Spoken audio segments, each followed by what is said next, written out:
Welcome to another episode of the Dreaded Archer podcast. And tonight I got a special guest. Um, I say a new friend. Found him on Instagram, Mr. Yep, Antonio Marsh. How you doing today? I'm doing all right, man. How you doing? Oh man, doing good. Long day of work, long day at the gym, but I'm making it. Okay. Hey, we made it past hump days and we're down here from here. Oh, it's all downhill and ready for the weekend. Yeah, buddy. Oh yeah. So Mr. Marsh, so tell me a little bit about yourself. Tell the guests, who you are and what you do. Okay, of course. Antonio Marsh. Few people probably seen me. I've been on a couple other podcasts out here with some guys. I met on Instagram. Just a regular old Joe, just out here trying to live it, love it, just trying to make it day by day. Stay COVID free. Yep. Military, grew up in a military family. Met my wife in the military. She was military also. Sons went to military. Have a daughter as well. She went to college down in USC Aiken. She's done a couple of podcasts as well. She lives down there. She works at the Aiken Regional Medical Center. I don't do too much. We came here a couple of years ago, work on Fort Jackson. Work for the government. Trying to go out here and do our part. What they say, defend freedom and provide for liberty and all that other good stuff. We talk about in them oaths. Yes, sir. My grandfather was in the military. I think he did 25 years in the army, and 25. 25 years and retired. And he was kind of upset with me because when I graduated high school, I attended the Naval Academy. So he was, why not go to West Point? I'm like, I'm a midshipman. Really? So you went to Naval Academy? Yeah, I went to Naval Academy. I didn't graduate. I left my junior year.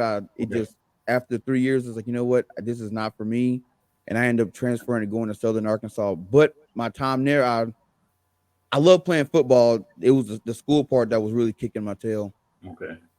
Yeah. I tell you, a lot of people don't realize, anybody, if you get into the Naval Academy, West Point, whatever the case may be, you just don't put an application in and get into a service academy. Oh no. Your senator or congressman or somebody has to recommend you. So I give you big props for that because a lot of people they don't make it into schools like that. Oh no, actually, I had like I used to watch like Navy and Army play on, of course, the Army Navy game, Yeah. and I never imagined that I would ever play there. And then my senior year, I got hurt in my first game, and all my schools that that would recruit me, they dropped me. They were like, nope, you're damaged goods. And Yeah. all of a sudden, West Point came out of nowhere, and it was like, hey, we're interested in you. We love to give you give you a shot. And I know nothing about West Point. Like I know they play football and that's it. And I went to up in New York, and I was like, this is Mhm. a pretty cool place. And then like right after that Army contacted me, Navy contacted me, and I went there, loved that. Then I went to Air Force, and I was like, well, I guess I'll be going to a service academy. Yeah. And it just Navy ended up being where I went. And I, like I said, enjoyed my time there. Made a lot of memories. Got a lot of friends that are still serving. A lot of them are getting out, and it and said it's military life. I loved it. 3 years after high school, it was great. Yeah. I tell you, that's the big props to you, man, because that's those some tough schools to get into. Oh yeah, you got to write essays and get recommendations and all kind of stuff. It was wild. Like all my friends, they were just sending applications in school, and I'm Mhm. sitting at home writing essays and trying to contact senators and get let's say recommendations. And Yeah. it was a fun process. And my brother, they wanted to recruit my brother, but he wanted no part of that. He was like, yo, I'm going to regular school. Hey, some people want to do that because I did 8 years. My wife did 8 years. And my intentions was, like the regular kid coming out of high school, let me do my 4 years, get the college money, go about my business. But then I met my wife, we ended up reenlisting one time.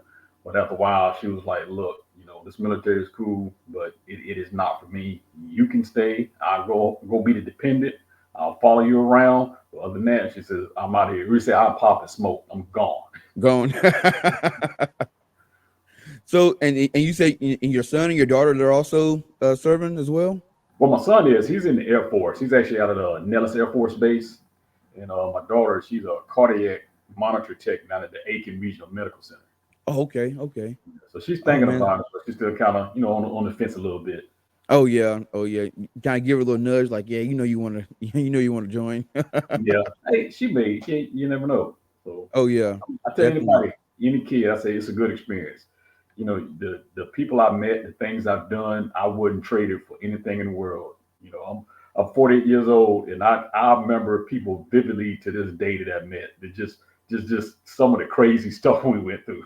Oh yeah, definitely when you go to like boot camp, like you remember, like there's a lot of stuff I don't remember from back then, but I can in detail. I remember people's names, where we were, what the air smelled like. I remember all that going through Yep. boot camp. Remember all that.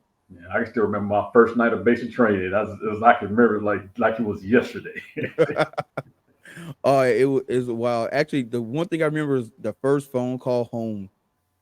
I was like, oh, I'm getting the call home, and as soon as I heard my mom's voice, Mama, Mama, I want to come home. Hey, we And all did. Hey, oh yeah, if somebody say they didn't, they lie. oh yeah, because they separate you from your family, and really all you guys, the people around you. That's who all your shipmates and your Yeah. battle buddies, and that's who you got, and that's who you got to depend on. And then when you finally get that phone call home, it's like Mhm. calling the outside world. Look, at least you got a phone call home. I think we had like this standard letter, and we just wrote our name on it, and we stuck it in the mail, and that was it. And I guess they got in a couple of days, say, "Hey, I made it safely. I'm good." All you did write your name on it. That's it. You write your name on it. It was a standard letter, private, Marsh, is blah blah blah blah. I think you signed it, you put it in the mail, and it went off. That was it. Oh man. Yeah. You said something about being in the military, and that it's a great experience. I've always been on the side of I wish that right out of high school, I wish our government kind of made everybody serve at least like a year. A year, maybe 2 years, just to, I don't know, get to kind of mature kids a little faster. Yeah, I kind of agree with that because some of the kids now, because I work here on Fort Jackson, and I see a lot of them come in, and not even them, the ones that's out here, a lot of youth today they need structure, Yep. and I think that would do a lot of good. But that'll be tough because people start talking, no, we're not a communist country and all that. Oh, Yeah. yeah, I get it, but I think it would do a lot of good. I mean, it changed me. I know it did. Oh yeah, me too. I have to agree with you.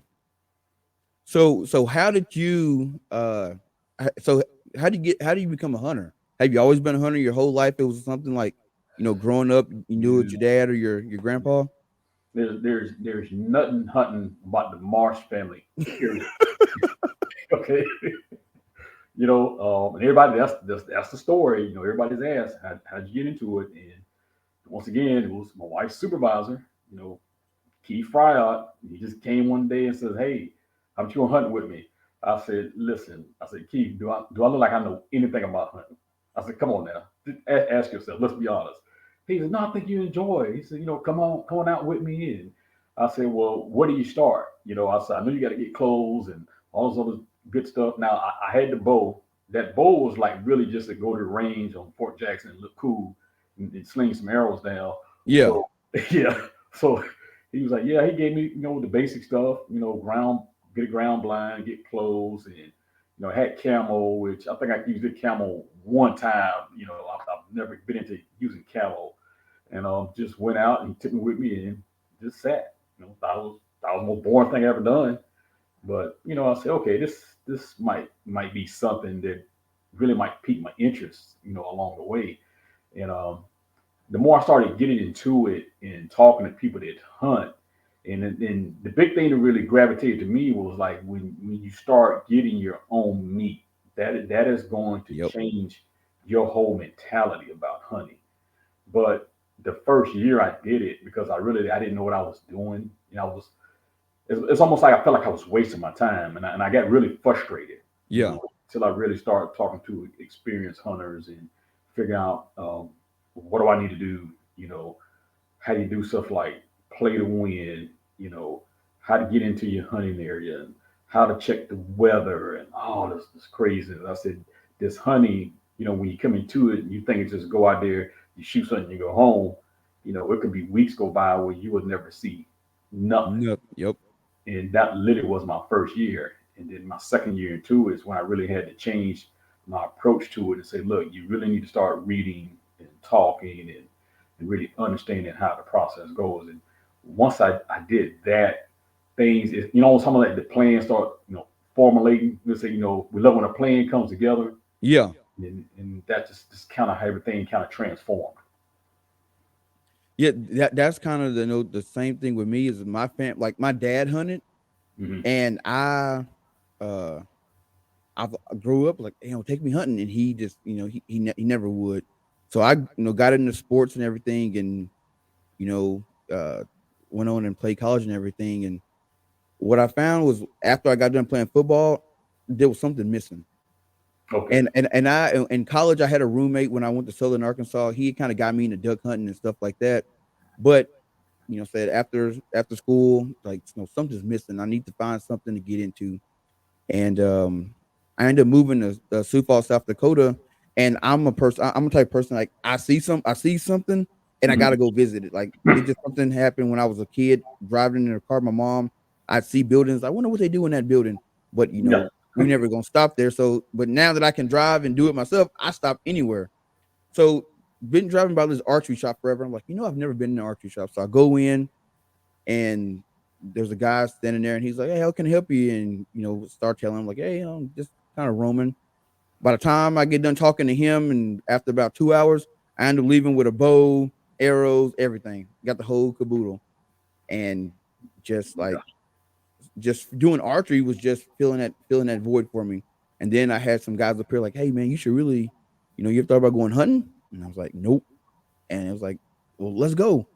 And just started doing my research, and like you, learning how to play to win. Hmm. And and then in South Dakota, you got to do a draw. So learning how the draw system works, and and when to apply for a tag and get preference points and all that. And ever since then, I've gotten hooked. Ever since the first buck I laid down, or first doe I laid down, I've gotten the bug. And you said it earlier. It's something about like getting your own meat. Yeah. It's I don't it's hard to explain. You can only have that. Only other hunters know what you're talking about. When you got that animal, hung up, and you're taking off the back straps and the hind quarters, and all the grind meat. You like, I did this. You know what I'm saying? It's just something about it. Yeah, I tell you, because the first thing I went, the first year, like I said, nothing. The second year I went into it, when I went in, I got into the hunt club. That just changed the whole dynamics of hunting. And that's when I progressed to, trail cams and feeders, and constantly out there checking the feeder, looking at movement, forcing myself to get up. Because when I first started, I wasn't a consistent get up and go, go, go. Right. Actually, it was my wife that forced me to start going out quite a few mornings because it wasn't in me yet. I think that first year frustrated me. Yeah, But definitely. once I got out there, and I had a hard time going out to check my cameras. I was just like, man, I'm not feel like going out doing that. So when I finally started doing that and started monitoring like activity and saying, hey, wait a minute, I can almost start to pattern these bad boys. And the morning I killed my first animal was a hog. I wasn't going to go. Wife said, nothing else is going on. So I went, and I kid you not, I had a stand. Where I hunted, we got two stands. I got a primary one and a primary two, and I was rifle hunting. So I was sitting there that morning, and jumped on my phone trying to burn time, and I stopped, and you just I learned to start listening, and I Mm-hmm. just felt like I heard people just went by my stand. I was like, what is that? But it was so dark. So when I looked out, I was like, man, I think it was a hog, but I'm not positive. So I said like a minute or two more, and I heard a grunt. I was like, yeah, that's a hog. But the issue was it was so dark, I couldn't. I started with that beginner basic scope I had. Now I'm like, well, if you bought the more expensive scope like you was told, you can collect more light. You probably could see this hog. Yep. Yep. So literally, it was like the agony anticipation of waiting for the sun to come up and actually be able to get a shot. So I was that. Let me tell you something. My nerves are normally pretty good, but that morning, I'm telling you, my nerves skyrocketed through the roof. So when I was finally able to get some good light and get that shot off, which of course everything I've been telling myself, when you do get a chance, this is what you do. Make sure you're steady, squeeze here, and I tell everybody this story.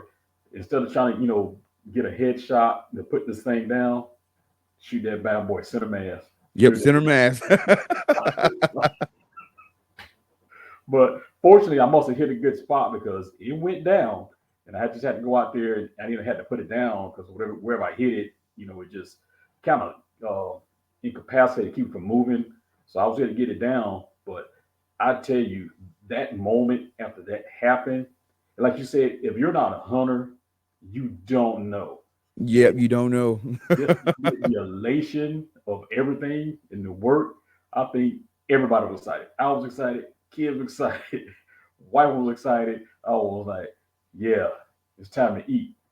But I've had so many hunters tell me to say, your work starts after that shot goes off. Oh yeah, all the fun ends when animal goes down.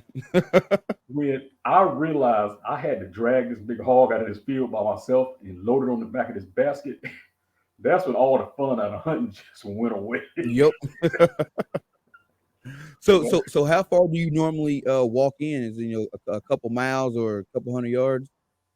Okay, so in the beginning, I wasn't walking in.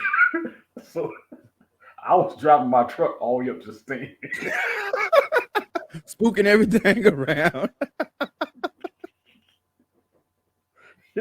Yeah, I tell everybody that. And my club manager, he's the one who told me because I guess he was hunting one morning, and I guess he didn't realize I was out there. We started texting each other. I was like, "Hey, I'm hunting." So he was like, "Okay." So finally, I think later on at the clubhouse, he said, "He says, hey man, you might want to like park your truck, on the side of the road and walk in." He said, "Because you're probably scared every animal in 100 yards radius Yep. out of your hunting area." So that I was like, okay, well, I guess it does make sense.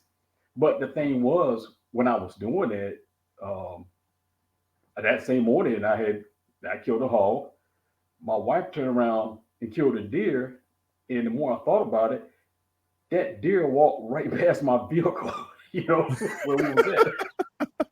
So I understand what he's saying, but also was like, does a lot of stuff really make sense? And I know it does, but I guess because we have done stuff so backwards, but have been successful, it was like, well, do these aspects of hunting really matter? You know? Right.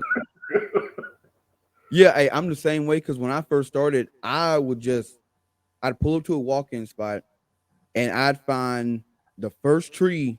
I find the first tree and like this is not a good one, and I could still see my car. Like I could probably throw a rock and still hit my car. Mhm. That's how close I'd be. And my buddy's like, "No, dude, if you wanna, you like get on them, you got to get deep in amongst them. You got to get on public land. Everybody's gonna just go to the closest tree and get in. If you Yeah. want to be successful, you got to go way back in. Because it's so pressured. And once I started doing that, I started having more success. And but what was stopping me was I don't like the dark. So Yes. you No, pull me either. you pull up at 4:30, 5 o'clock in the morning. It's still dark outside, and you walking through the woods, and everything sounds like something that can eat you up, and you just creeping. And I just like Yeah. nope. I'll just sit here and wait until the sun come up a little bit, and then I'll walk to the first tree, get in, and I don't know why I feel like this, but as soon as I get in that tree, I am safe.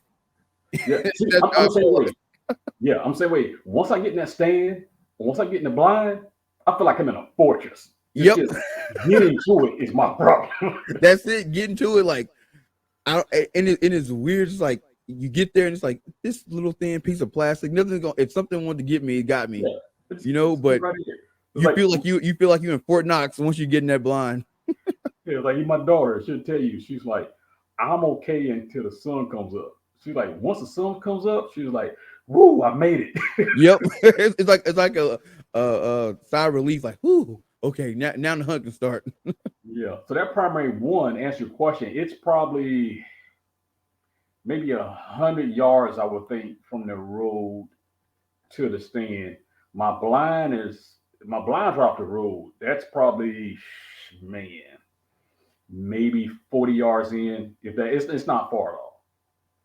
You know, a lot of people say, "Oh, your blinds really close to the road." I say, "Yeah, it may be, but I've killed four, I think 4 bucks out of that blind." So If it once ain't broke, again, don't fix it. like I said, they broke to fix it. It's like, Yep. thinking about changing bowls this last year, going with a different release. I'm like, why are you doing that if everything's working? You, you're Right. you're wasting time. Yeah, I feel the same way because like I do a lot of moving. Like I'll go through like the whole spring and I'll put up tree stands and all right, this would be a good place for a blind. And then I'll, hunt that tree stand or that blind one time. I'm like, okay, I didn't see nothing. And instead of just leaving that blind there, I pick up, I move, and like I said, just through learning, trial and error, just keep it there. You know, just wait, and what I do, I got the rule of three. If I sit in it 3 times and I don't see nothing, I'm gonna let that stand rest for a little bit, Hmm. and that's just my thing. And I constantly change arrows, I constantly change broadheads, and I stick with the same bow, but I'm always like tinkering, trying to figure out what's the best arrow and everything. And sometimes you figure it out, but you always think there's something better, and a lot of that comes from just watching hunting shows. Like, oh, Michael Waddell used this, I'm gonna use this, and it's like you ain't got to do that. Like, what you got, if it worked, what I'm saying, don't It switch it worked. up. Don't fix it because I'm gonna tell you right now. I shoot a 6.5 Creedmoor, and I use a Hornady EL and DX round. You won't pay me enough money to use another round. I won't do it. My broadheads, I use a Grim Reaper. I will Okay. not change. You get what? And me and my buddy Adam, I know you know Adam Bryant. We were laughing about it one day, and on the Grim Reaper package, it says "Watch and drop." And I had to talk him into using that broadhead. He said, once again, he said, "Man, I thought that was just some old marketing BS." He said, "When I use that broadhead, Antonio, and I watch that deer drop," he was like, "Mm-mm." He's, I won't use nothing else. I won't do it. Yeah. That's What? broadhead. Don't the Grim Reaper, don't they give like a what, an inch and a half, 2 inch cut diameter? They got a new one, the Whitetail Special. That one gives you, it says a 3 inch cut, but it gives you like a 2 inch hole. I have to read it again. It might be backwards, but the Whitetail Special, try those and Drop tell them me what your results are. now. Is it a fixed broadhead or is it mechanical? It's mechanical. And the See, I thing I, I got a bad experience with mechanicals not coming out, not opening up for me. is, I'm gonna tell you. So this is my first time using that broadhead. Same thing. I went to retrieve the arrow and I said, "Why are the blades closed?" I was like, "This ain't right." So once again, actually, and Adam was one here to tell me. He said, "Antonio, if you read the package, it says they open on entry, they close on exit." Oh, see, I I'm didn't like, know "Well, that. how's that?" Because something about it's with the impact, inertia, and all that stuff that they open up, when they come out, they're closed. And I was like, "Okay." I said, "Well, I still wasn't buying it." So the second deer I shot, second no, the third one, the third it was the third one that I shot. And once again, the blades are closed. But let me tell you, when I walked up to that arrow, and maybe about 10 yards that way, the blood, it was like, there's no way you can tell me them blades didn't open. Yeah, right. Because the bad thing about that deer, I found that, I'm lying to you. It wasn't that deer. That deer, I found the arrow as I was following the blood trail. And I'm trying to figure out to this day, which I think the arrow might have went through. It must have been hanging out the other side. And then And it when the fell deer out. running, it must have fell out. But the blood, and I might have the video. If I have it, I'll send it to you on Instagram. The blood trail that I tracked, even when I found that arrow, the blades were closed. So every deer I've shot with a Grim Reaper, I recovered except for one, and that was last year because I gut shot at a deer. And being so new to hunting, I didn't realize what had happened that morning. Right. So when I walked up, I found the arrow. The arrow was covered in green stuff, and I was like, "What is going on?" And I was like, "Okay, could this be a good shot? I don't know. I'm still a rookie, kind of rookie at this." Right. So I had to call a buddy of mine, Steve, to come out and help me. He said, "Did you find an arrow?" I said, "Yeah." He said, "Well, what did it look like?" I said, "Well, Steve, it was covered in green." He said, "Hey, man, I need you to come out of there." He said, "You gut shot that deer." He said, "You looking at probably 4 to 6 hours now before we even Yeah. start looking." So I said, "Okay," but by then we had started looking because I saw blood. I didn't know any better. And you probably pushed it. Yes, and he brought his dog out. The dog found it. He was pretty positive he knew where the deer was at, but he said it was so thick in there that he was like, if you really want this deer, you're gonna have to work to get it out. But he says it's so tight in there, the dog can't even get in there. And I was like, okay. He said, I promise you, as we were trailing on the blood we found, he found an area and there was nothing but deer crap there. He said, that's where that doe was trying to get to. He said, I guarantee you. He said, if you hadn't been trying to track her, she probably would have been sitting right there if you'd have gave her a couple hours. Yeah. But I didn't know. But Yes, one now, thing now I you know. live and learn. Yeah, and let me say that thing bothered me. It bothered me for a little bit because I hate the fact that I shot that deer and I couldn't find it. But as I started telling people about it, and I got the same reaction. They said it ain't going to be your last time. I promise Hmm. Yep. I think the second year that I invited my dad and brother up here, my brother he shot a nice buck, and he shot it, and he's new to hunting. So as soon as he shoot an animal and he see it drop, he you. out. He immediately, him and my dad, they're both out the blind, and my dad should know better because he's been hunting forever. But He they're said both, they're out. yeah, they're both out the blind, and they're walking around, and I'm sitting in a blind probably about 300-400 yards away from him, and I'm like, hey, like, what are you like, where the deer go? He goes, well, we tracking it. I said, yo, you just shot it like 5 minutes ago. Let it chill. No, we ain't got time to let it chill. And I kid you not, they pushed that deer about 200 yards to the east of the farm, Mm. and I'm watching the deer walk. It's just creeping. I was like, they gut shotted it. As soon as I saw the deer walking, like they gut shotted it. And then my brother finally lays eyes on it. He doesn't know how far the deer is. He just puts his crosshairs on it. Boom, boom, and the deer just worked up enough energy and took off.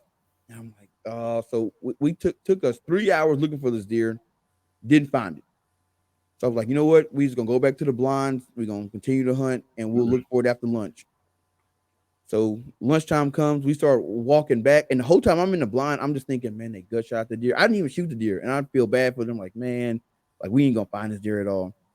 We started walking on the trail, and what do we see right by the fence post? It died right by the fence. He's like, I told you it was dead. I'm like, yeah, but you gut shotted it. You gut shotted it, and you kept pushing him. If you would have just let him sit there, he would have just died over in the hill by you, 80 yards from you.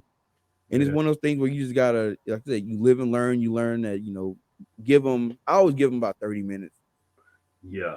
I usually what I've been doing, I would give it now if I'm bow hunting and I know if I got a good shot, I'll wait about 15 minutes and I'll kind of creep out just to see if I got blood. Yeah, If I do, I'll say, okay, then I'll get back in that blind and I'll wait another 15 minutes or so. And then I'll start, at least 30 before I start tracking. I usually try to go 45, but my patience is thin when it comes to tracking. yep. I'm ready to find it. You're ready to get your hands on it. Yeah, 'cause I've So been fortunate. I'm gonna tell you, I've had one, two, three. I've had 3 bucks drop on the spot. They have to go look for that's the best time right there. them. Them the best shots. Yeah. Them the best shots. So how'd you get your wife into hunting?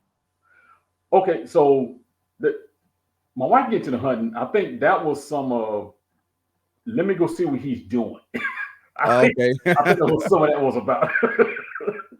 So, she would go out, help with the feeders and stuff like that. And I'm gonna tell you straight up, my wife, she'll go.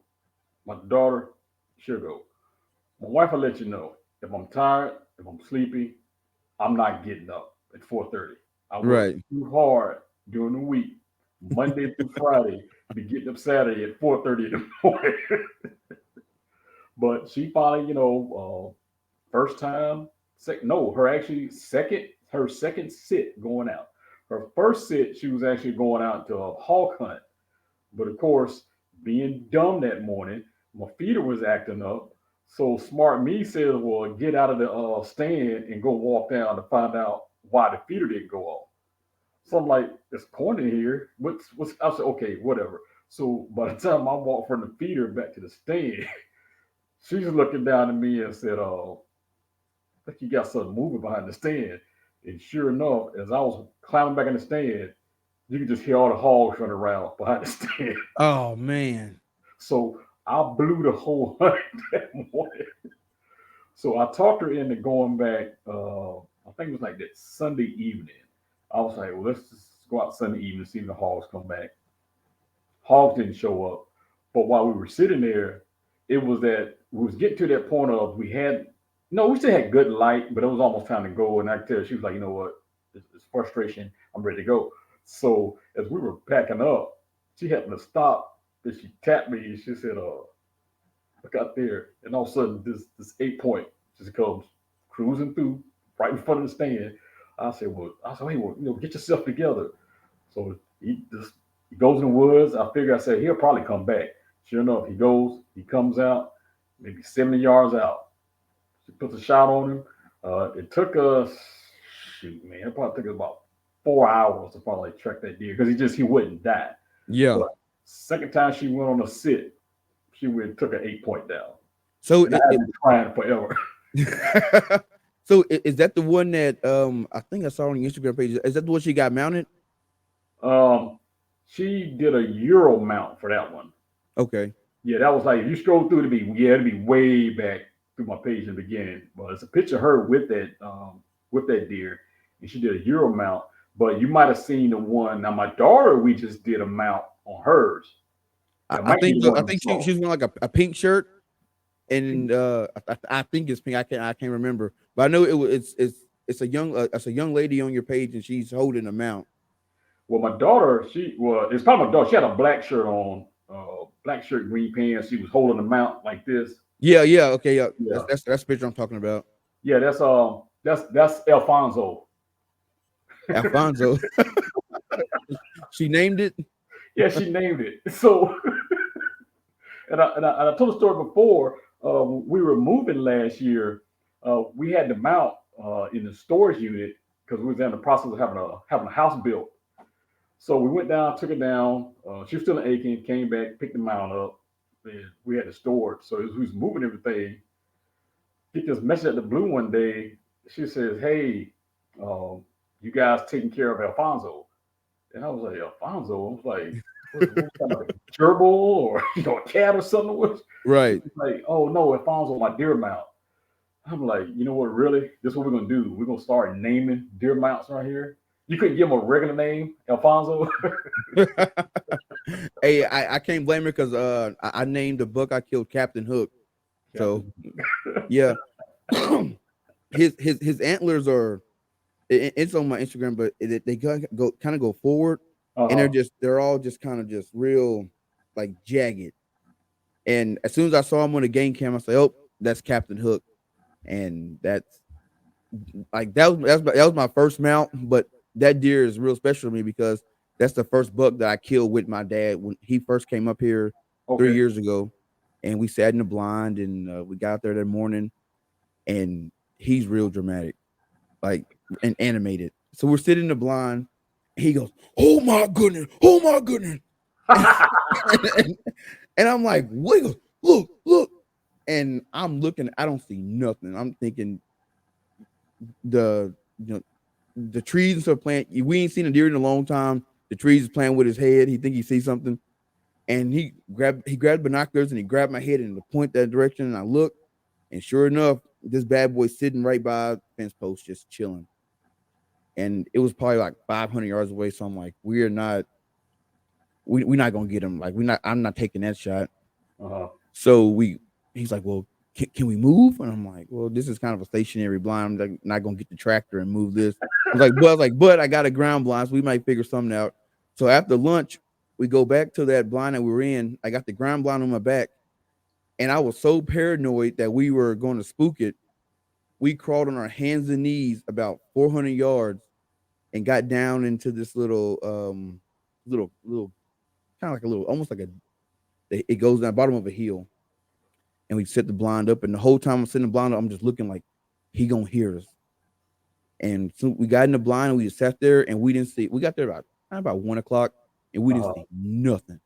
No, I'm like, he moved on us, and I was like, man, we wasted a whole afternoon just chasing this deer.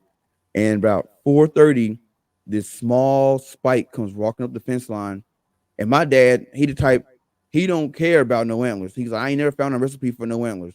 So he was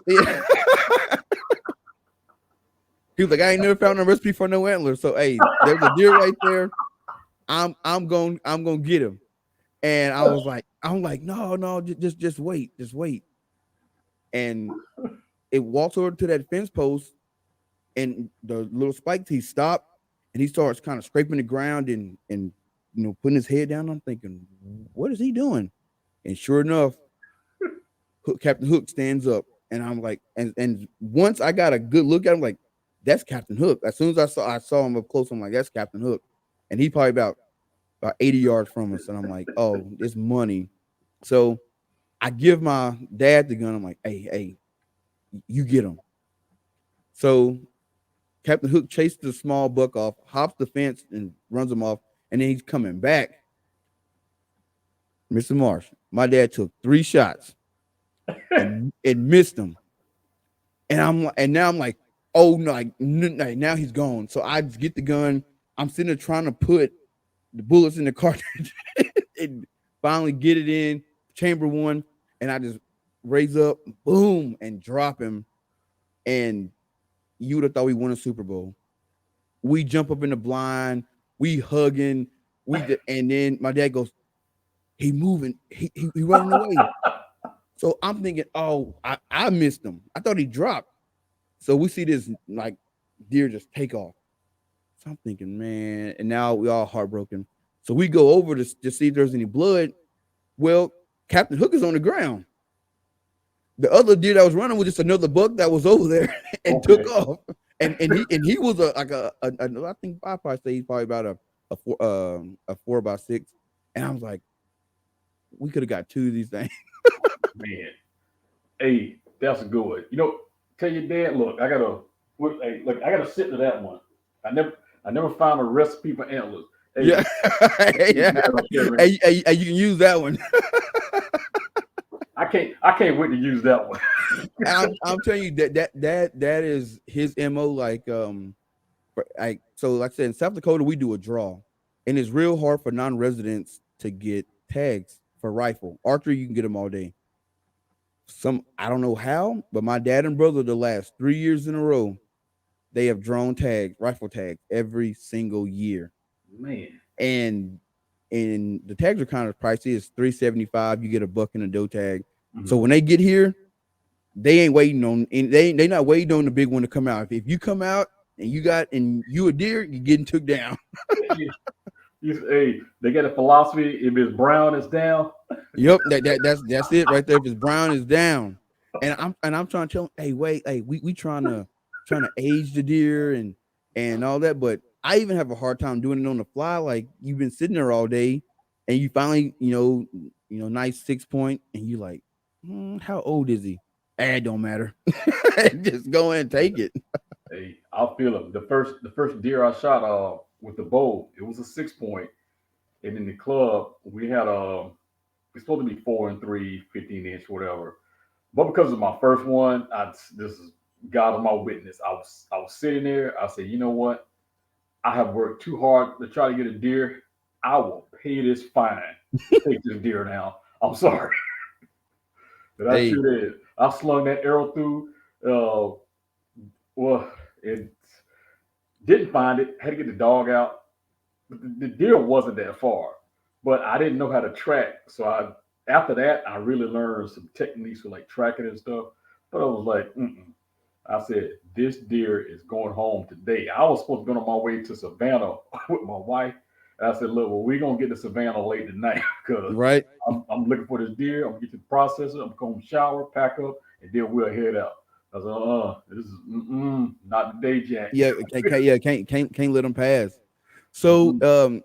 so over in South Carolina, is it no the when it comes to bucks, what's the culture like? Do guys, what I'm saying, is the brown is down, or do you guys try to I guess try to let the deer get mature? In the club, yes. Unless it's something that we think we need to cull and get it out there, get it out. Because we had a few, especially this year, we had some running around with some jagged racks on Yeah. it. And, it was like, okay, well, I tell you what, let's wait, let's give it to next year. Maybe get into a fight, antler broke, whatever the case may be. But we do have normally 8 point, either 4 and 3. They will allow us like one 13 or 13 and a half, but the rest have to be 15. So in South Carolina, DNR gives you 3 doe tags and you get 2 buck tags. And the thing in South Carolina, when I'm learning, we probably have one of the most serious hunting seasons right here because we start archery in April and gun starts. No, I'm not April. I'm sorry. August. Archery starts in August, rifles in September, and we go all the way until 1 January. Goodness gracious. So we just finished hunting like 9 days ago. Oh man. So how the season play out for you? So I should have had a better season than what I had, and I'm gonna tell you why. So this year my goal was I said I want to go after the big buck. That was my mindset. I let some bucks walk uh, that I shouldn't have let walk. Any other time I would have shot them, but it was like let it grow a little bit. Um, I can remember a couple of weeks ago, was it Thanksgiving week? I had 2 huge doe come out. They were lit from my blind to the feeder is 15 yards. And I promise you, those 2 doe were probably 10 yards in front of my blind. I had Wow. them dead to right. But because it was 6:45 in the morning, I said it's too early. Let's see if a buck comes out. So of course they walk away. No buck comes out that morning. No buck. And I had that happen several times. So I got so frustrated. I said, you know what? Don't tell me this is gonna be the year where I finally don't walk out of here with a deer. Yeah, get skunked. It Tag soup. was it was I heard the guy say tag soup. Yep, tag I was soup. I was tasting it. I was tasting it thoroughly. So I got so frustrated. I started putting my stuff in my truck, and I said, if I got time, I'm gonna leave work. I'm gonna get to the hunt club and see if I can get something down. And it finally paid off one morning. One afternoon I did that. We got off a little early, and I mean, I hauled hell out to the hunt club. I got up there, I sat, I was looking at I think I was using the HuntWise app. I said the wind's Yep, blowing hunt towards wise. me. I should be good. And sure enough, and I taught myself a couple of years ago because I had a really bad issue of just constantly just scanning the woods. You don't have to do that. If a deer walks out, you're gonna see it. Yep, you gonna see it. And that doe came out, I said, "Oh yeah, it's showtime." But what I did that evening, because I knew about time frame when they started coming out, I literally had the rifle up here. I was looking at the scope. I was waiting. I had the phone like this so I could record it. And I said, if something comes out, record, put it down, and I'm putting something in the freezer. And when the doe came out, I kind of got a little skeptical. I was like, man, this thing really doesn't look that big.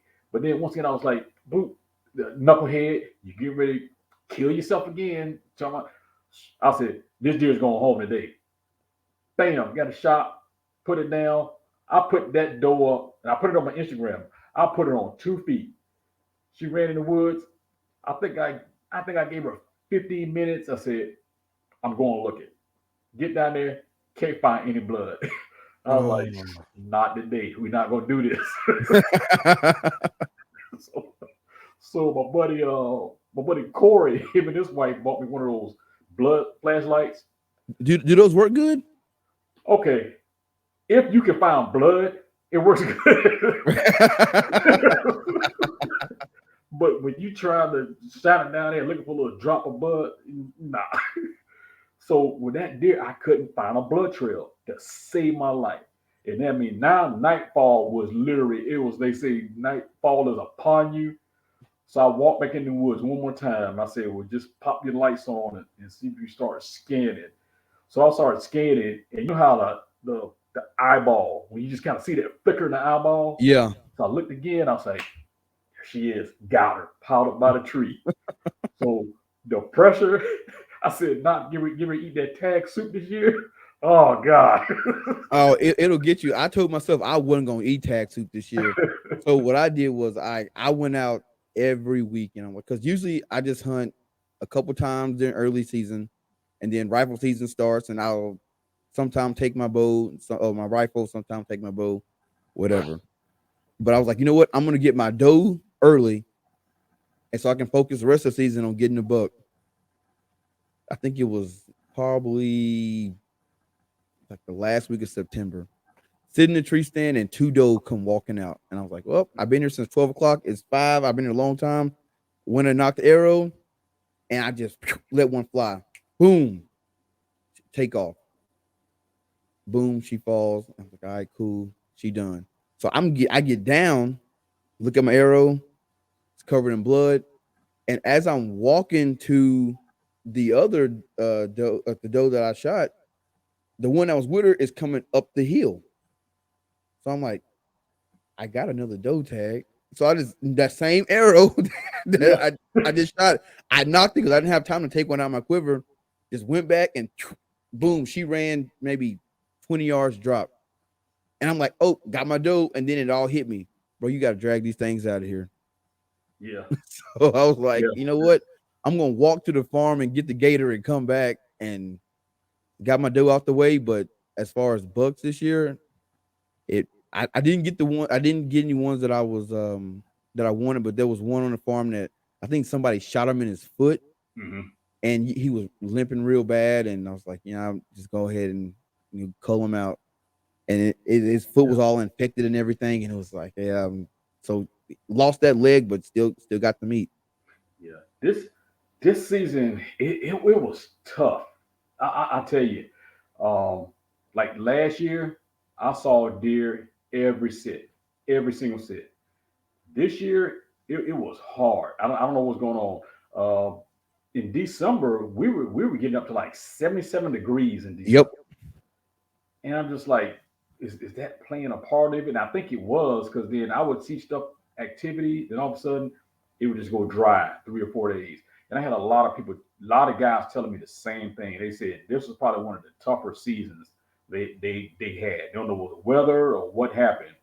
But I was just, like I said, I got a little frustrated. I said, normally I'll see deer all the time. I'm like, I don't know what's going on. No, it was definitely it had to be the weather because I know here in South Dakota, normally like the second week of October, we start getting down to like the 30s, mid 20s, and this year it was like 65 degrees, and people like this is getting kind of weird. December came, we got 75-degree days in December. It's like, or not it was December, but November is like it's 75 degrees in November, and the deer weren't moving at all. Like in the morning time, nothing. Then probably around 4:30 they start coming out, but then shooting light is over with, and it's like, dang, like Mm. what to do. And so it wasn't a good year for us here in South Dakota. And I've talked to a couple guys all over the country, and they said the same thing. Like, dude, the weather just kind of threw them off this year. I don't know. Hey, and I don't know if you know this here in South Carolina. We had like a 3.3 earthquake on December the 27th. What? I did not know that. Here's the crazy thing is we had another one last night. I didn't know about it. There was another one this morning. So between December 27th and this morning, we've had 12 earthquakes. Dang, like, can you feel them, or is it just kind of Now, like they're real small on a Richter scale? now that first one, the one we had on December 27th, I kid you not, I was sitting in my eat-in um, outside my kitchen, and I was sitting on the laptop, and all of a sudden, everything just started shaking. So I'm sitting looking like, No, it's the world coming to what, an end. what is going on? So there's a house being built down the street. I said, I wonder if maybe they done hit a gas line or a pipe or something. So, and it dawned on me, I said, did we just have an earthquake? Because South Carolina does sit on a fault line here, and a lot of people here who live here don't know that. Right. So I got up and I walked outside and I'm looking around. And just as I went outside, my neighbor across the street came out. She's like, did you guys feel something? I said, yeah, I think we just had an earthquake. She was like, oh my goodness. So I guess her daughter called her boyfriend. He was like 20 minutes or 20 miles away somewhere else. And he was like, hey, did you guys just feel the ground shaking? I said, yep, we had an Yep. earthquake. Earthquake.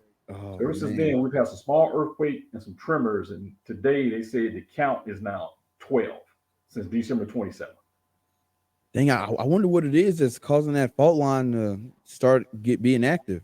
Yeah, I don't know, but I had my Allstate guy give me write me up a policy for natural disaster, earthquake insurance. Right. I bet he got a lot I of just phone need to calls make the that day. payment. I bet he got a lot of phone calls that day. Like, oh man, today's a good day. Yeah, he did. He said, Antonio, he said, I kid you not. Ever since then, he said, I know I've gotten at least 20 calls by writing policy for earthquake coverage. Goodness gracious, man. Yeah. The worst weather that we've had here in South Dakota is maybe a tornado. But for me, anytime it's snow and it's negative 36, that's a bad Mhm. day for me. Like I don't know if you've ever been in that kind of weather. It's a whole different monster, man. No. Y'all can keep that. Right? Yeah. I went out it was a couple weeks ago. I went out. It was negative 9 degrees, and I told myself, I'm gonna go out. They're gonna be moving, and where they're going. The cold front came in. And it was too much of a cold front because even they was like, nah, we ain't even moving today. It was not fun at all. Oh, wait a minute. So you hunt when it's -9? I no, I did. This is the first year I've ever done it. This is the Nah. first year. Look, it got, I think it got 23 the week of Christmas. I ain't gonna lie, I cut that hunt short that morning. Normally I stay maybe to about 10, about 8:45. I said, nah, let's go ahead and wrap this up, Jack. Yep. I take that back. That was the first year I hunted. I went out and it was like 36, and I don't know what the temps started dropping, and I started noticing because I started seeing my breath real thick. I'm like, okay, it's getting a little colder out here. And I look at my phone, and when the iPhone say the temperature warning, and I mean it ain't on no more. I was like, okay, it's getting cold. And I'm talking. By the time I got out the blind and got up to the house, it was like negative 16 degrees, and I was like, dang, it just dropped that morning. But I had to wait before I got the blind because there was so many deer moving around. So I had to wait, and I was sitting there just freezing. Hand warmers not working. I was like, yeah, this is a wrap. I'm done with this. Yeah, them hand warmers sometimes. I don't know. Them hand warmers don't be working, man. I'm sorry. No, they don't work. They do not work. I'm still trying to find a pair of gloves that keep my hands completely warm. Yeah, it's like about that's kind of like every third pair of hand warmers work for me. Like I had a pair one morning, they would not work for nothing in the blind. I said, you know what? I was like, the hell with it. Then I came home and I went to go change. It came, I came back. My wife was like, she said, "Oh, these hand warmers are hot." I said, "What do you mean they're hot?" She said, "Feel them." I said, "Man, that's a piece of crap." Yeah, I know they never work when you want them to. They never work. Yeah, I was Now like, "You in the house?"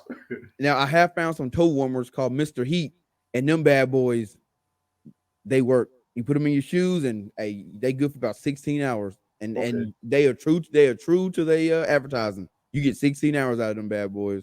is that the ones that stick to your foot? Yep. Okay, yeah, I tried those here. Yeah, those are pretty good. I tried those this season. Yep, and they make a toe warmer and they make one that's for your whole foot. But I just use the toe warmers because as long as my toes stay warm and my fingers, I'm good all day. I'll sit all Yeah, day. yeah, I was miserable. I had to go. I said, "I'm going home." I said, "I'm gonna stop by this Waffle House and get this the triple half browns, no chili, no gravy. I'm gonna go ahead and bring it on in." Oh man, Waffle House. My thing is the all-star special and get my hash brown smothered and covered and chopped. Shoot, Oh man. man. Girl, I'm coming to So the house. yeah, you say you bringing it in? Yeah, I'm bringing it in. I was like, no, I'm going home.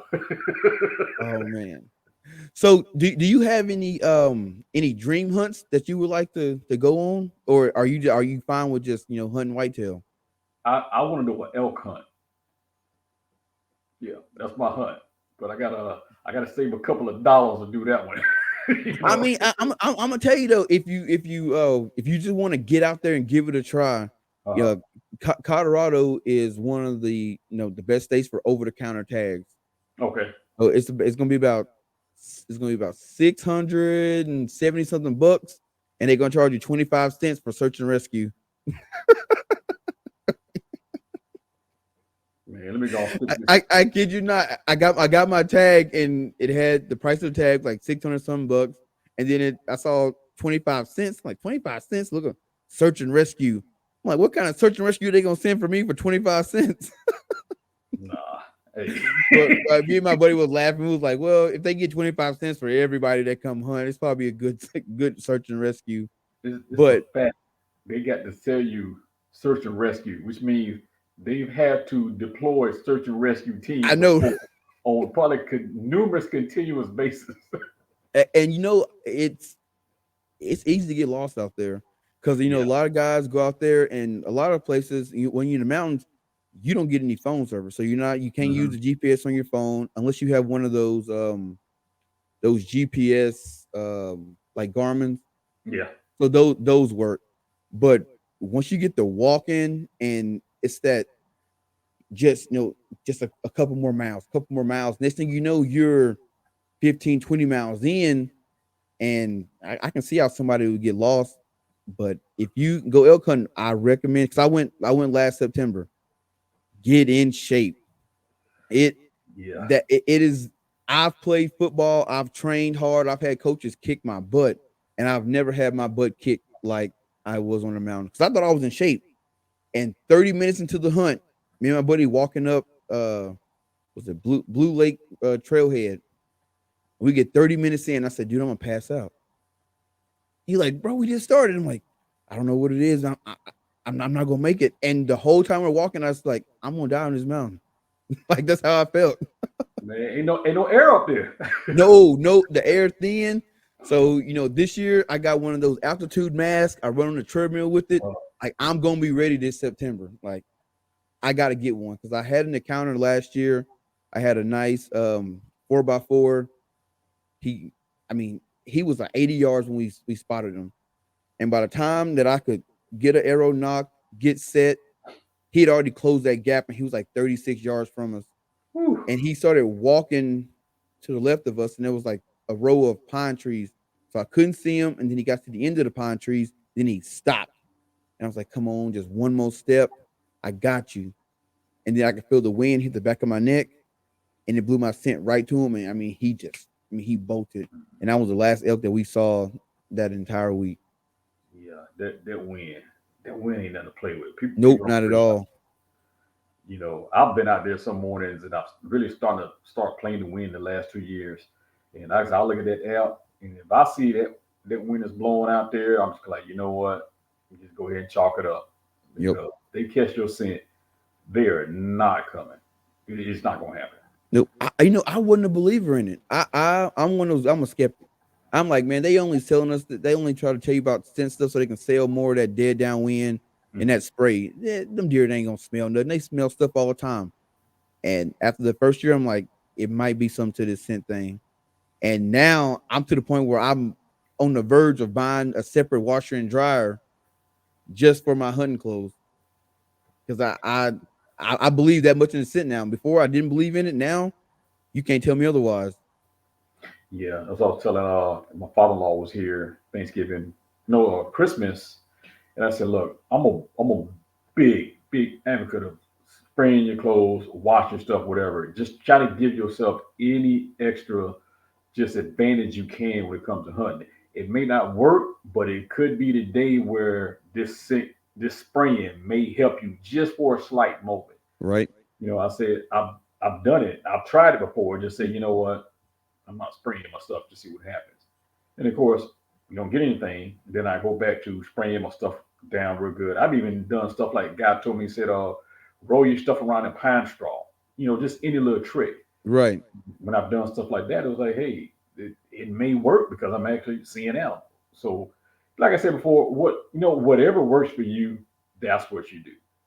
We get Just kid you not, we got a member, and I think he said it's his son-in-law or somebody. He said he puts on polo black cologne when he goes hunting, and I looked at him like he was crazy. Polo black. I got some of Yeah, that downstairs. he said, Antonio, I'm telling you, the boy goes out there, he sprays down in polo black, and he had deer just crawling around him. I gotta see it to believe it. I'm like, like, He said, I'm telling you. At first, I looked at him like he was crazy. But when he do it, and I said, boy, he killing deer. I said, man, he said, I might have to get me some of that polo black. I know, right? Yeah. So my luck, I sprayed on me and deer they run for miles. Like, no, man, not at all. Like, I've So, never heard of that polo black. yeah, polo black. I looked at him like, yeah, whatever. He said, yes, I'm just telling you, he uses it and he kills deer. I went as far as getting like real buck urine and put in like that was the worst idea ever. Got it on my clothes, got on my hands. Even after washing my hands like 1,000 times, that's all I could smell the entire hunt. Just sitting there, just all I smell is buck pee. And I'm like, well, and I didn't kill nothing, so I'm like, I'm never doing this again. This Yeah. wasn't worth it. I think I did that the first year we were hunting. I want to say my daughter was with me, and I set off one of those buck bombs. Yeah, But once again, not thinking I should have checked the wind. Man, came I right set back this at you. bad boy off and I ran. And we were sitting in the blind. I was like, man, it just smelled that stuff was just right up on us. So I was like, I think the wind blew it back to us. Man, we smelled like that stuff all freaking day. Oh dang. Yeah, that once that whatever they use to make that stuff, it's potent and Yeah, it's stick on you. yeah. So I don't know if you've been like watching the news when it comes to hunting, but um the Boone and Crockett organization recently came out and said that the use of GPS enabled cameras and devices are no longer fair chase. No, And actually the state of Utah just banned all GPS cameras. You know those game cams where they send pictures to your phone. yeah, They banned those in Utah. really. And yep, and as soon as they banned it, Boone and Crockett came out and said, "Yep, they're right. It's unfair."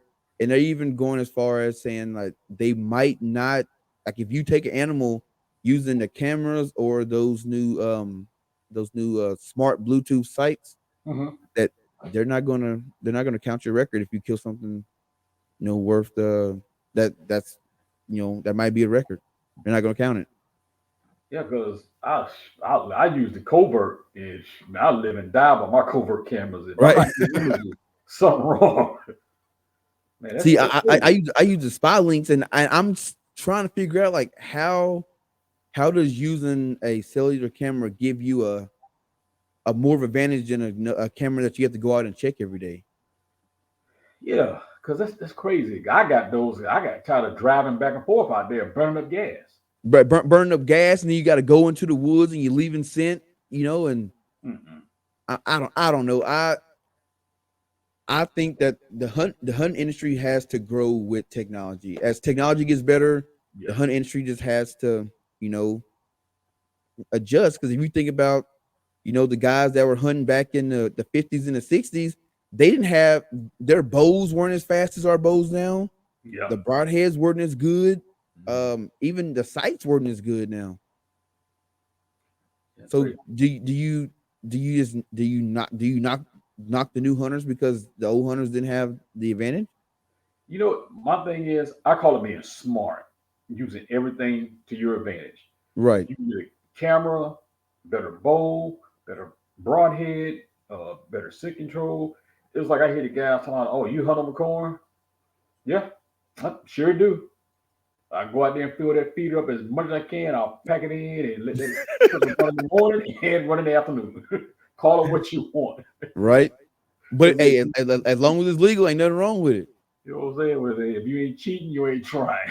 Exactly. Well, see, here's the thing that gets me, and I don't understand it. So I like in South Dakota, we can't use feeders. So you have to either hunt over a food plot or just go out, but you can't use any kind of mineral. You can't hunt over any kind of mineral licks or Okay. none of that. You just if it's already we got a lot of ag fields, so if you got corn in the field and you hunt in your cornfield, that's fine. To me, that's what's the difference? What's the difference if I pour corn on the ground or I plant it and grow it? It's the same thing. I'm still baiting the deer to come in. Yeah, I don't know. It's probably one of them advocates against hunting and all that stuff. I don't know. We had a lady here in South Carolina. I want to say three about 3 years ago, maybe 4 years ago, saying that hunters shouldn't be out here killing the coyotes. It's coyotes' natural instinct to kill and all this other stuff, and we need laws to stop all this. The open season on coyotes. Really? Okay. Have you seen what a coyote can do to a fawn? A Right. fresh drop fawn. It's a gruesome sight if you haven't seen it. Have you seen coyotes come in there somebody's property attacking their dogs and cats and chickens and everything else? Yeah, You know, we've had them attack kids in South Dakota. and it's even like people talk about the open season of the hogs. You have to. They populate so quick. Now, if you go tell that to the corn farmer or the strawberry farmer who's out here trying to live off of, you know, the piece of the land to survive, and the hogs come in there and just tear all his crops up. Yep. Now, this man can't sell what he needs to feed his family. I said, come on, make sure you look at the whole spectrum and the bigger picture of it before you start advocating against, killing hogs and killing coyotes and everything else. Yeah, a lot of people don't understand that. And like here in South Dakota, um, the big hunting game is pheasant hunting. Have you ever been pheasant hunting? No, never pheasant hunt. We gotta get you. We gotta get you to South Dakota to do some pheasant hunting. Now, hold It, on now. What time of the year y'all do this? pheasant hunting? Oh, you do pheasant hunting like in like October. It's not cold. It's not cold when you pheasant hunt at Oh, all. we, It's not cold. we good then. Yeah. It's not cold at all. It's not cold. But I mean, pheasant is I call it a prairie chicken. It's just a chicken that fly, uh, and then they're pretty. But a lot of the people, especially on the west side of the state, they make their living off pheasant hunting. okay. And if we don't go out and and coyote hunt, the coyotes they eat the young pheasants. And in return, if you're a person that you have a lodge and you have people that come in from all over the country to hunt at your lodge, and you got no pheasants, you don't make any money that year. You make money. Nope. And if the lodges ain't making any money, then the guys that have the bird cleaning plants, they don't make any money, and it just messed the whole economy up. So some of those animals like coyotes and hogs, you have to manage them because if you don't, it messed the whole ecosystem up. In return, it'll mess the local economy up. Yeah, people, they don't get it, man. But as No, long as I'm putting meat on the table, man, I don't give a damn what they think. I know, and my thing is like I'm a big advocate. I only kill what I'm gonna eat. Yeah, Except, but I'm not eating a coyote. I'll still harvest. I'll still knock down some coyotes. I'm not eating it, but some most stuff that I kill, I'm eating it because, like I said, there's just something about having your own meat and sharing it with your family. yeah, because I try to give as much away as I can with family and friends, and I do my best to share it. The only thing I'm not going to try right now, I got a buddy, his mom makes good raccoon, and just, nah, you're not going to tell me it tastes like a barbecue sandwich. It it do though. It, it, it tastes like brisket, like a brisket, Brisket. Okay. like like like a gamey brisket. It ain't that bad. All right. I'm gonna have to work my nerve up. Everybody said, man, you gotta try it. He even showed me a picture. I said, "Talking about doing like barbecue." I said, "Yeah, I guess so. If you say so." I mean, like I know people that eat possum. I'm not eating a possum, but I know like down south, Texas, Louisiana, them guys be eating possums. I'm like, I'll let that one go. Yeah. I don't want no part of that, man, at all. Yeah. So, hey, Mr. Marsh, I I would love to get you on an antelope. You ever been antelope hunting? No, never.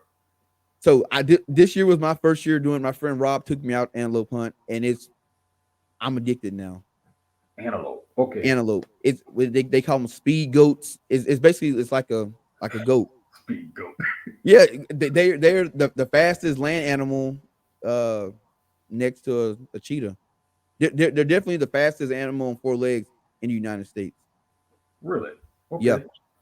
and they are fun to hunt. They can that got 360 view. They can see all around them. You just kind of get a lot of creeping and crawling, and it's Mm. uh it's a fun hunt. South Dakota. Okay, I gotta put that on my list. Go visit South Dakota. Got to visit South Dakota. Go see Mount Rushmore, and go. We got elk too, but the elk tag is a once in a lifetime tag. There's guys that's been applying for 50 years and hadn't gotten one yet. The It's real hard. So, but antelope is right up there with deer. If I gave you a piece of antelope backstrap and whitetail backstrap, you're not gonna tell the difference. hey, I tear it up. Yeah. Antelope. I can get antelope. I can. Hey, antelope. We can do that. I'm with you on that one. All right, cool. Hey, well, Mr. Marsh, man, I really appreciate you taking time out of your night to sit on the podcast and talk to me, and I appreciate it. Hey, I appreciate it. Yeah. Definitely. Make sure I keep with you and follow you on the page, and make sure I check out your stuff and kind of communicate now. I'll make sure I see my number too. We exchanging back and forth. But Peachy had me on. I'm get about this room because my wife she got this heat on. She about to burn Right, me apart. right. All That boy. right, but before you go, let the people know where they can find you on Instagram and any other social media platform. We just got the Instagram pretty much. I do all my stuff, wife's pictures, my pictures. We try to throw a little mixture in there as well. But on Instagram, we're at Hunting with the Marshes. It's all one word. At Hunting with the Marshes. Come check us out. We got some pretty good stuff on there. We try to do stuff in the community. We do stuff in hunting. We throw a little family things every now and then. Try to mix up a little bit, make it exciting. But that's about all we're doing. Anybody got questions? Choose a message. Let me know. We chit chatting back and forth, man. Just what they say, just chop it up. Yo, just chop it up, man. That's what it's all about. I know when I reach out to people, they're like, "I've never been on the podcast. I don't know what to do." I'm like, "Hey, we just gonna have a conversation. It's nothing. Yeah, just Just talking. just just talking. That's it. Just chopping it up." Yeah. But hey, Mr. March, I appreciate it, man, and I'd love to have you on again. I'll reach out to you Okay. and I'll talk to you soon. All right, man. Hey, stay warm out there in the Dakotas. Hey, I'm trying right now. The weather is weird right now. It's like I think today was like 40 degrees. It's weird for January. Okay. Usually we got snow, but I did hear I'm a tobacco rep. I was in gas stations today, and they said that we got snow coming Friday. So I gotta get the snow blower out and get ready to get all the sidewalks cleaned off. Okay. Hey, Oh yeah. you get snowed in, man. Uh, hey, that's the best time. Then I break out that cast iron pot and start making soups and stews. All right. All right, Mrs. March, you have a good night. All right, man. You do the same. Y'all take it easy. You too. Thank you. All right, later, man. Later.